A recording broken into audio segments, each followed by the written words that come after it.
గత 5 సంవత్సరాలు జరిగిన విధ్వంసాన్ని, ఊహించనంత ఆర్థిక నష్టాన్ని, వ్యవస్థల ధ్వంసాన్ని సరిచేసుకుంటూ మళ్ళీ ఆంధ్రప్రదేశ్కి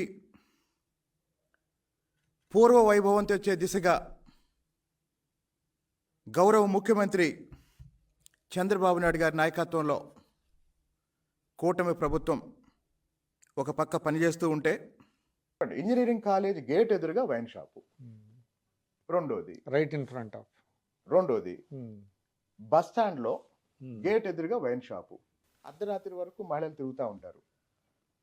తర్వాత ఇంకొక చోట రెసిడెన్షియల్ ఏరియాలో వైన్ షాప్. మీరు గ్రామాల్లో చూడండి, వైన్ షాపులు ఊరు బయట ఉంటున్నాయి. అర్బన్ ఏరియాకి వచ్చేసరికి ఎక్కడ పడితే అక్కడ పెడతారు. గత ప్రభుత్వాలు ఎక్కడ ఉన్నాయని నేను తెలుసుకున్నా. గత ప్రభుత్వంలో ఊరు బయట హైవే మీద ఉన్నాయని చెప్పారు. ఇప్పుడు కూడా నేను చెప్పేది ఏంటంటే, కాలేజీ ముందు తీసేయండి, బస్ స్టాండ్ గేట్ ఎదురుగా తీసేయండి. అలాగనే నివాస ప్రాంతంలో ఉన్న 3వ తీసి 16 షాపులు, ఇందులో 3 కేవలం 2-3 నెలల వ్యవధిలోనే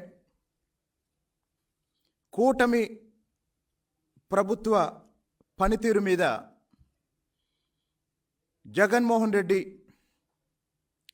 పత్రిక, అలాగే ఛానల్ విష ప్రచారం మొదలుపెట్టిన విషయం అందరం గమనిస్తున్నాం.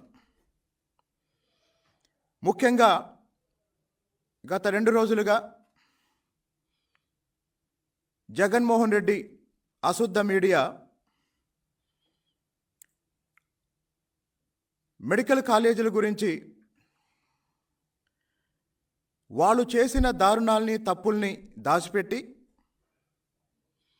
వాళ్ళ తప్పుల్ని సరిదిద్దే పని మొదలుపెట్టిన కూటమి ప్రభుత్వం మీద విమర్శలు చేయటం